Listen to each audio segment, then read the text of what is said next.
एक ऐसी छिपकली जो उड़ती है और अगर दुनिया की सारी दौलत अगर सभी लोगों में बराबर बांट दी जाए तो हर एक आदमी को कितने रुपए मिलेंगे। यदि आप इन सभी फैक्ट्स के बारे में नहीं जानते तो बने रहिए रहस्य टॉक शो की इस नई वीडियो के आखिर तक। नंबर 10, अगर आप छिपकलियों से डरते हैं तो शायद ये फैक्ट आपको डरा देगा। आपने छिपकलियों को दीवारों पर इधर उधर घूमते हुए तो देखा ही होगा, लेकिन क्या आपने एक ऐसी छिपकली देखी है जो उड़ती हो?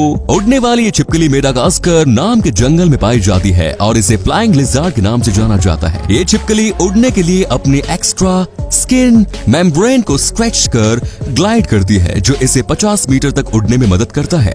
नंबर 9, पैसेंजर एयरप्लेन बोइंग 747 दुनिया का सबसे सेफ और भरोसेमंद पैसेंजर एयरक्राफ्ट माना जाता है।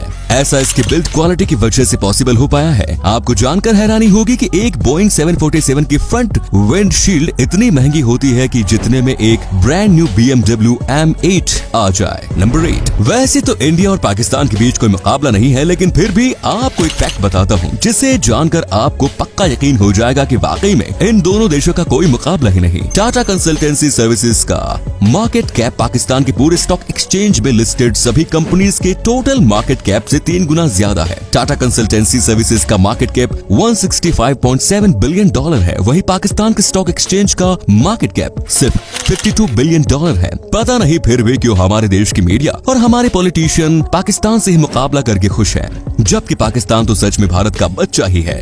नंबर 7, अगर आप iTunes यूज करते हैं तो फिर आप एप्पल कंपनी के साथ एक एग्रीमेंट पर राजी हो चुके हैं, जिसके मुताबिक आप एप्पल प्रोडक्ट्स का उपयोग न्यूक्लियर वेपन्स बनाने में हरगिज नहीं करेंगे। क्या आप इस एग्रीमेंट के बारे में पहले से जानते थे? अपना जवाब कमेंट्स में जरूर दें। नंबर 6, मियामी अमेरिका का एकमात्र बड़ा शहर है जिसकी स्थापना एक महिला ने की थी। इस शहर की शुरुआत करने वाली महिला का नाम जूलिया टर्टल है। पति की मृत्यु के गम को भुलाने और एक नई जिंदगी की शुरुआत करने के मकसद से जूलिया ने अपनी सारी प्रॉपर्टी बेचकर एक वीरान जगह पर 640 एकड़ जमीन खरीदी। यहाँ उन्होंने अपना घर बनाया और अपनी फैमिली को लेकर यहीं रहने लगे। कुछ समय बाद उन्होंने इस जगह को नए शहर के रूप में विकसित करने का मन बनाया और फिर उन्होंने अपनी मेहनत से मियामी शहर को खड़ा किया। जूलिया को मदर ऑफ मियामी के नाम से भी जाना जाता है। नंबर 5, दोस्तों क्या आपने कभी सोचा है कि अगर दुनिया में मौजूद सारी दौलत को दुनिया में रहने वाले सभी लोगों में बराबर बांट दी जाए तो फिर सभी लोगों को कितने पैसे मिलेंगे? फिलहाल दुनिया की कुल संपत्ति है लगभग $431 ट्रिलियन।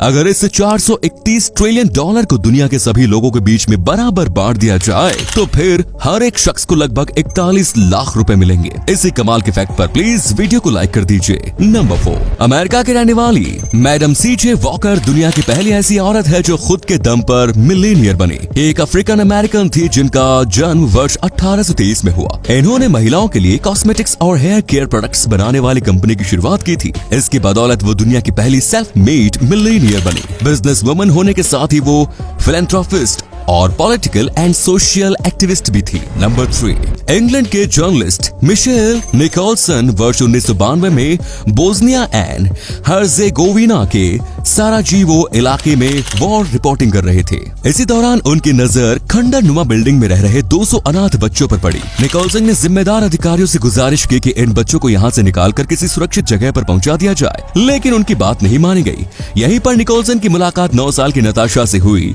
जिसकी माँ उसे छोड़कर चली गई थी। नताशा की हालत देखकर निकोलसन को काफी अफसोस हुआ। इसके बाद वो नताशा को छुपाकर उस देश से निकालकर लंदन ले आए। यात्रा के दौरान जहाँ भी इनसे सवाल किया गया वहाँ उन्होंने नताशा को अपनी बेटी बताया। लंदन आकर उन्होंने इस बच्ची को इमिग्रेशन अथॉरिटीज के हवाले कर दिया और फिर कानूनी रूप से उन्होंने नताशा को गोद ले लिया। नताशा और निकोलसन की इस कहानी पर नताशाज स्टोरी नाम से एक किताब भी लिखी गई और फिर इसी कहानी पर वेलकम टू साराजीवो नाम की एक फिल्म भी बनी। नंबर 2, टेनोचिटलान नाम का ये शहर प्री कोलंबियन अमेरिकाज का सबसे बड़ा और वेल डेवलप्ड शहर था। इस शहर का निर्माण लेक टेक्सिकोको के बीचों बीच मैन मेड आइलैंड के ऊपर किया गया था। ये शहर एज़टेक एम्पायर की राजधानी थी। यहाँ की आबादी लगभग 1,40,000 थी। झील से होते हुए शहर तक आने के लिए 3 पक्की सड़कें बनाई गई। इस शानदार शहर में जल सेतु, फ्लोटिंग गार्डन्स, ह्यूज पिरामिड और नहर भी थी। वर्ष 1521 में स्पेन ने इस शहर पर आक्रमण करके इसे अपने कब्जे में ले लिया, जिसके बाद स्पेनिश लोगों ने इस शहर को पूरी तरह से नेस्तनाबूद कर दिया।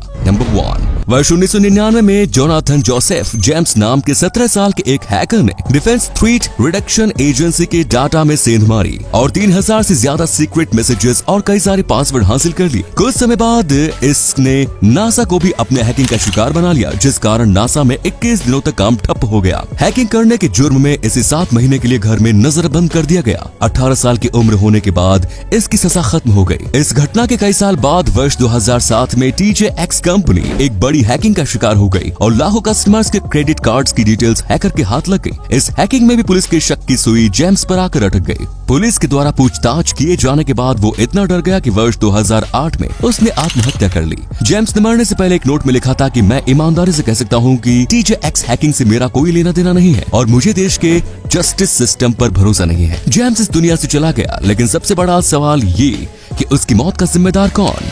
ये सिस्टम। तो ये थे कुछ अमेजिंग फैक्ट्स।